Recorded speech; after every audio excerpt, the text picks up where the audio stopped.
2024 లేదా 25లో డిగ్రీ లేదా బీటెక్ చదివారా? సాఫ్ట్‌వేర్ జాబ్ కోసం ఎదురు చూస్తున్నారా? అయితే కోడ్ జ్ఞాన్ 100 డేస్ కోర్సులో చేరండి. జాబ్ సాధించండి.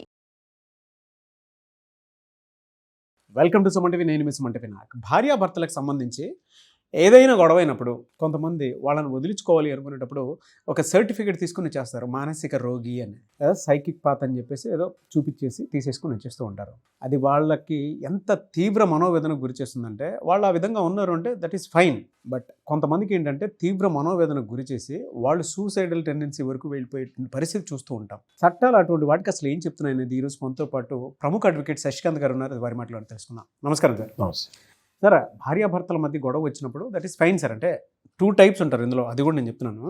బాగా డబ్బులు ఉన్నటువంటి వాళ్ళు ఒక మ్యూచువల్ డైవర్స్ కోసం వెళ్ళినప్పుడు ఇది వేసుకుందాము అంటే మీకు మానసిక రోగం ఉన్నట్లు, డిప్రెషన్ ఉన్నట్లు ఒక మాట అనుకొని వెళ్ళిపోదాం అని చెప్పేసి మ్యూచువల్ డివోర్స్లో ఏదో చూపించుకొని రీజన్ చూపించుకొని బయటకు వచ్చేటువంటి వాళ్ళు ఉంటారు. అదొక టైప్ ఇదైతే డివోర్స్ అయితే. ఇంకొకటి వదిలించుకోవడం, బలవంతంగా వదిలించుకోవడం కోసం అని చెప్పి అవతల ఉన్న పార్ట్నర్, అది మేల్ అయినా సరే ఫీమేల్ అయినా సరే, మానసిక రోగి అనేటువంటి ముద్రేసేసి వీళ్ళ స్టైల్లో వీళ్ళు తప్పించేసుకొని ఇంకా వాళ్ళకి ఏమీ లేకుండా చేసి లైఫ్ లాంగ్ వాళ్ళు అంటే ఆ క్రిటిసిజంని, ఆ బ్లేమ్ని, ఆ మనోవేదనని భరించేలాగా చేసి పెట్టేస్తారు. వాళ్ళు సూసైడల్ టెండెన్సీ వరకు వెళ్ళిపోతారు. చట్టాలు ఎటువంటి వాటికి ఏం చెప్తున్నాయి? ఇలాంటి సిచ్యువేషన్స్కి ఎందుకు ఎదురవుతాయి? నాగరాజు గారు చాలా మంచి టాపిక్ తీశారు. మీరు ఒక మాట అన్నారు ఇప్పుడు మ్యూచువల్ డైవర్స్ గురించి కూడా. ఓకే, మ్యూచువల్ డైవర్స్ తీసుకునే వాళ్ళని నేను అభినందిస్తున్నాను.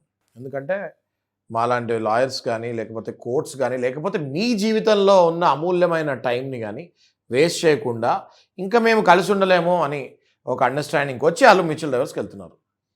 డెఫినెట్లీ అది అప్రిషియబులే, తప్పదు. చాలామంది అనుకోవచ్చు ఈయనేంటి డైవర్స్ తీసుకుంటే అప్రిషియేట్ చేస్తున్నారని. ఆ స్టేజ్కి వచ్చినప్పుడు అందరికీ అర్థమవుతుంది. నెంబర్ 2, మీరు ఏదైతే ఇంకో పాయింట్ తీసారో ఇప్పుడు, కావాలని అవతల పార్ట్నర్ మీద సైకో అని, లేకపోతే డిప్రెషన్లో ఉన్నారని, లేకపోతే అన్స్టేబుల్ అని ఇట్లాంటి స్టాంప్స్ ప్రింట్ చేస్తూ ఉంటారు. Okay, that is very bad. కాకపోతే చాలామందికి అర్థం కానిది ఏంటంటే, మీరు ముద్రగొట్టగానే మీరు సైకోలు అయిపోరు, మీరు మెంటలీ అన్స్టేబుల్ అయిపోరు. అని కొంతమంది పార్ట్నర్స్లో మనం చూస్తూ ఉంటాం సార్. చాలా ప్లాన్డ్గా ఈ 6 months తర్వాత వీళ్ళని వదిలించుకోవాలి అనుకునేటప్పుడు ఎగ్జాక్ట్లీ సైకోపాత్ లేదంటే అన్స్టేబుల్ అని కరెక్ట్ అలా రెచ్చగొడుతూ ఉంటారు. రెచ్చగొట్టి వీడియోలు ఆ 6 months మొత్తం ఆ ట్రాప్లో వాళ్ళు పడిపోయేలాగా మీరు చెప్పినట్టు వీడియోలు, ఆడియోలు. కరెక్ట్. కానీ ఇది అర్థం చేసుకోవాల్సింది ఏంటి అంటే, మీతో పాటు మాలాంటి అడ్వకేట్స్ లేకపోతే జడ్జిలు కూడా రోజు రోజుకి నాలెడ్జ్ పెరుగుతుంది. మాకు కూడా మీరు ఎప్పుడైతే 6 months నుంచి ప్లాన్డ్గా వెళ్తారో, వీళ్ళు అన్స్టేబుల్ అని ప్రూవ్ చేయాలనుకుంటారో, వాళ్ళకి ఏది నచ్చదో ఆ పనులు చేసి వాళ్ళతోటి అర్పించి ఆ వీడియోలు తీసి మీరు పెట్టుకుంటాము, లేకపోతే దాన్ని ఒక ఎవిడెన్స్ లాగా క్రియేట్ చేయాలని మీరు ఎప్పుడైతే ప్రయత్నిస్తారో, ఇది నెక్స్ట్ లెవెల్కి వెళ్ళిపోయారనమాట. ఇంకా నాగరాజు గారు, ఇందులో ఏం గొడవలు ఉండవు, అరుపులు ఉండవు. ఇదంతా ప్లాన్ ముందే ప్రీ ప్లాన్డ్ కాబట్టి మైండ్లో అవతల వాళ్ళకి అర్థం కూడా కాదు వీళ్ళు ఏం చేస్తారు అన్నది.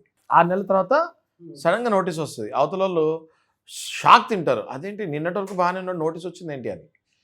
నోటీస్ వచ్చిన తర్వాత సరే నోటీస్ వచ్చింది అని చెప్పి ఏదో రిప్లై పెడతారు. వీళ్ళు రిప్లైకి అంటే డైవర్స్ తీసుకొని ఫిక్స్ అవుతారు అన్నమాట. వీళ్ళు కోర్టుకి వెళ్తారు, డైవర్స్ అప్లై చేసుకుంటారు. డైవర్స్ అప్లై చేసుకున్న తర్వాత వాళ్ళు పెట్టే సాక్ష్యాలు చూస్తే యువతల భార్య కానీ భర్త కానీ షాక్లో ఉంటారు. అది ఇదేంటి, ఇది ఆ రోజు ఈయన కదా ఇలా చేస్తే నేను ఇలా రియాక్ట్ అయ్యాను.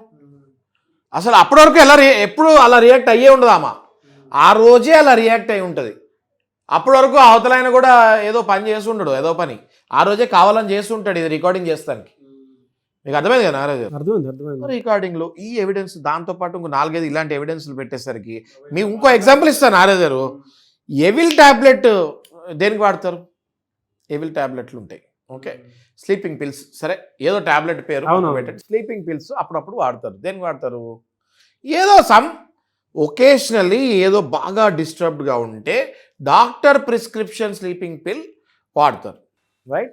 ఎప్పుడో సంవత్సరం క్రితం, 6 నెలల క్రితం ఏదో సమ్ కాజ్ వల్ల డాక్టర్ దగ్గరికి వెళ్ళి ఈ 2 రోజులు మాత్రమే మీరు వాడండి అని ప్రిస్క్రిప్షన్ డాక్టర్ ఇస్తే, ఆ ప్రిస్క్రిప్షన్ని వీళ్ళు తీసుకొని అడ్వాంటేజ్, వీళ్ళకి స్లీప్ డిసార్డర్ ఉంది, మెంటల్ డిప్రెషన్లో ఉంది అని చెప్పి ఆ కాపీని కూడా వీళ్ళు ఎవిడెన్స్ లాగా పెడతారు.